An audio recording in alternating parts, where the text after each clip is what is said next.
Hello, I'm FPX Toycat, and the Caves and Cliffs update is making some substantial changes to Minecraft's world generation, and not all of those changes are entirely intentional. Today I wanted to go through some changes made to the world generation in Caves and Cliffs that weren't on any changelog but do exist in the game itself. Whether you want to call these happy little accidents or perhaps secret features is up to you, but today I wanted to go through 4 of these secret changes to world generation that are actually quite substantial, and this is going to be on top of the secret icy caves I've already mentioned. So yeah, let's go through 4 different secret changes to world generation in Caves and Cliffs you might not have known about, and we're going to start with one that my friend This Is Chris found.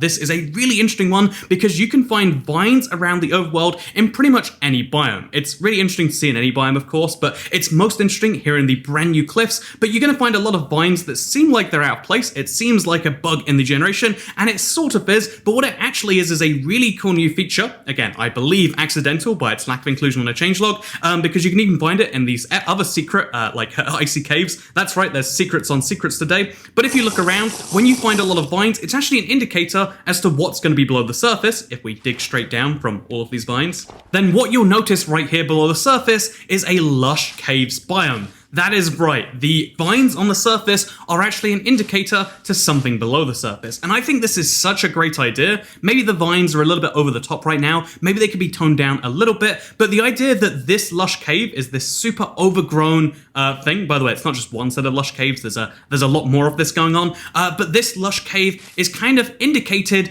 by those things on the surface, and that's a great idea in my opinion. We should have more indicating factors like this to help you find some of the more interesting and also more rare features inside of Minecraft. So I love this first one, vines in the overworld, pointing to features like these azaleas, etc. in the Lush Caves. I love it, but there's a second secret I want to go through, and this is on Java only right now. So when you picture all of the great new intentional changes they've made to mineshafts, such as the chains to hang them from ceilings and the wood to stop them from falling directly or from hanging above nothing, and also trying to avoid lava, you probably think about these types of mineshafts, but you might not think about these types of mineshafts, colloquially known by the community as the Mesa Mineshaft. Obviously, I mean, officially it's a Badlands biome, but like, you know, try and tell me this is a Badlands biome, Minecraft. I'm not going to listen. I can't hear you, because all I can hear are the fact that this is a biome which has been very, very, very slightly updated, kind of by accident, because obviously it has the same mineshaft code. It just happens to generate here at the surface, and so one of the weird quirks is you're now going to find more of these dark oak log blocks, which you can see right here,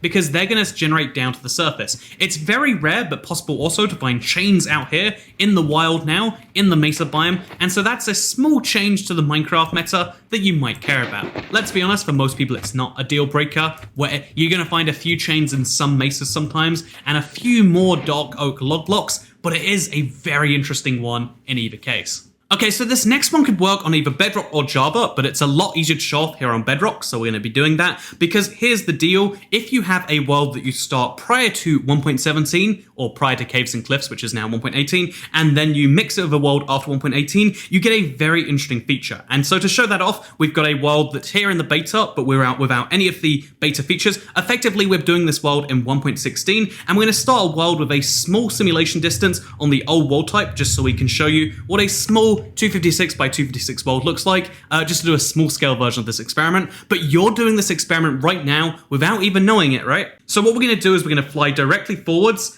and we're going to just like look around one of the entire walls of this map. Again, even though we can see the world, it's rendered in, it's not simulated, which is a Bedrock way of saying it hasn't actually saved those chunks to memory. And so what we're going to do is we're going to just kind of walk around the edge of the world like this. As you can see, it's real nice. Actually, wait, the way I think you'd want to do that, you know, actually, we're going to do the edge of the world like this, just for fun. We're going to roam around the edge, and it's going to be delightful. And the basic idea is I want to load up only the edges of this world, just because we're trying to make a fun little thing at the end here. Okay, so now I've flown around the edge of this world. Again, this is something you're doing effectively in your Minecraft world all the time. There are gaps in your generation between what you've explored now and what you intend to explore in the future. And now we're going to push this world into 1.17 with the Caves and Cliffs beta by enabling all of those beta features.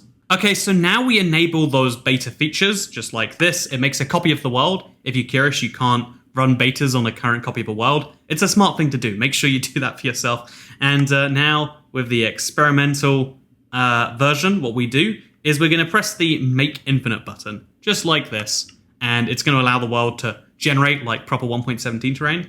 And so obviously you're going to spot where the old world joins into a different world. Actually, it looks really seamless. Usually it looks terrible, but I guess they fixed that. That's a very interesting small thing to fix. Good job, Minecraft developers, for finding the time to do that. But anyway, so now what you're going to spot is there's going to be a mixture of 1.16 and 1.17 chunks, which isn't immediately obvious on the surface, but that's the problem. This third secret feature is what I like to call the Bedrock Prison. So to give you an example of this, here is a nice area where a river had to stop, and so the chunk boundary is actually very not clear. You can see how the world tried to smooth across, but it's got some issues. Anyway, so now if we dig straight down from here, because this is a part of our old world that we loaded up before 1.17, the bedrock layer is at layer 0. However, just next door to it, over here, in the brand new chunk that we loaded up just now in 1.17, this will go all the way down, I mean, I'm sure I don't need to show you, down to layer -64. And so the functional reason that this is interesting, you get this right here, which is a bedrock wall, which will go all the way down, -64 blocks. And so that's kind of interesting by itself, right? The way I'm going to show this off is by doing a quick fill command to remove all of the stone from the area. You can see these old chunks of the old diamonds and all this other stuff. However, what we should also start to spot, aha, I found it right here, surrounded by old chunks. As you can see, these chunks generated in 1.16, but these chunks right here with the, what is that, deep slate, clearly generated in 1.17. And so that means that even though it's surrounded on all four sides by 1.16 chunks, I'm actually impressed by how close to correctly we did this. Even though this is surrounded on all sides by these bedrock chunks, it itself is not one. And what that means, if we dig down right here, is that you're going to see there are some huge bedrock walls. And if you really want to, let's say you're kind of a little bit mean, what you could probably set up right here, in fact, what you can definitely set up right here, is a little bit of a trap. So also look at these, axolotls spawning naturally. Very cute, I know. It's actually even weirder than that. You can see the new cave generation around here that just kind of hits the old one at weird diagonal walls. Again, there's a lot that is still to be known about bedrock generation because it doesn't even use hard chunk boundaries anymore for 1.17 stuff in a really interesting way here. Okay, so I think it's kind of hard to see because of how weird and messy this is. So I'm going to remove a bunch more of not only the water blocks, but also some of the deep slate to help you understand how bad an implication this can be and how it can represent one of Minecraft's issues they've always wanted to avoid, but you can create because of weird 1.16 to 1.17 incompatibility. Okay, here we go. We can finally kind of show it off in a much better way. This is something that can genuinely naturally happen in your world now. There can be bedrock walls surrounding you on all sides that are too high to climb out of. If you were to maybe be a little malicious with this, you could kick people into the pit, or you could have your world spawn point be in here, and there is no way people can get out because the only block that could help them could be the bedrock. Obviously, I haven't removed all of the ores to keep things simple here, but it is very, very interesting to look at, right? It's very interesting that you can have these bedrock prisons be naturally created by your game just because you're not paying attention to which chunks generated in which version. And I find that hugely interesting. Maybe you do too. Also, just in case you're curious, this stone, obviously, once you remove it, there's just bedrock behind there, just in case that's your first question. There is, in fact, a bedrock prison naturally created by Minecraft. In this case, it was me being obtuse and then me working it into one. But this is going to happen to some people naturally in a way that I am very curious to see the results of. Okay, so the fourth accidental feature here is to do with amplified worlds. Amplified worlds currently go up to layer 256 after the update because they're obviously raising the height limit. It will go up to 320 blocks. However, the much more interesting thing to me is the fact that Minecraft Bedrock, which has a much more optimized for lower end platforms world engine, obviously is going to be still limiting its height generation to 256. If you want to, you can build above this height. You are free to place your, let's pick a real block, shall we? You're free to place your top snow as high up as you'd like. This is the most efficient block to show my point off. However, the world itself will never generate above 256. And one of the weird quirks of that are these plateaus on all of the mountains. You see this in current day Minecraft with the Y128 extreme hills biomes, but now the new mountains clearly want to go up to 300 like they did before, but they've capped them at 256. Presumably this helps with performance. I mean, I'd say that it's still incredibly laggy if we look around here. Like, we were showing off those caves a second ago just fine. Trying to show off mountains is still a little bit of a mess. But yeah, these, oh, look at that. See what I mean? It's a little bit of a mess. I'm sure it'll load in any second now, though. There we go, look at that. It was like there was never even a problem.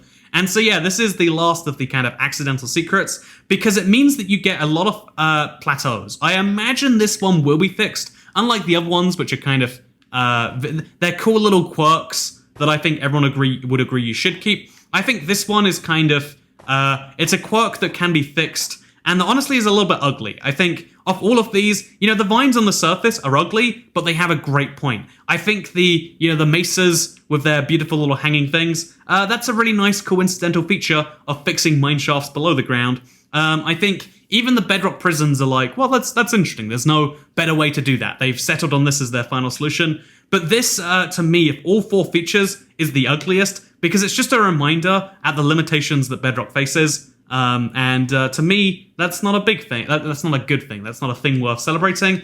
And again, given that we have a full almost 7 months now till we're going to see this update, it makes sense that at some point they'll fix this. But I hope the other 3 features, and indeed I hope that the frozen caves do stay. I really like those. I like a lot of honestly, the mountains, they're still not on Java yet, if I'm not mistaken, but they're one of those features I still do enjoy exploring a lot. I think they need a lot of changes, but I think, now at least if we've got this time, extra 6 months to work on them, we might as well make them perfect. In fact, maybe I should make a video talking about some of the weird quirks that need to be made perfect about mountains. Maybe you might enjoy watching that if it ever comes out, if I ever decide to do that. But for now, I hope you all enjoyed this video. I hope that you know that greater than 99% of house fires happen to be people who aren't subscribed to the IBX Toycat YouTube channel, and you can do with that information what you will, because I hope you all enjoyed this one, and I'll see you next time. Goodbye.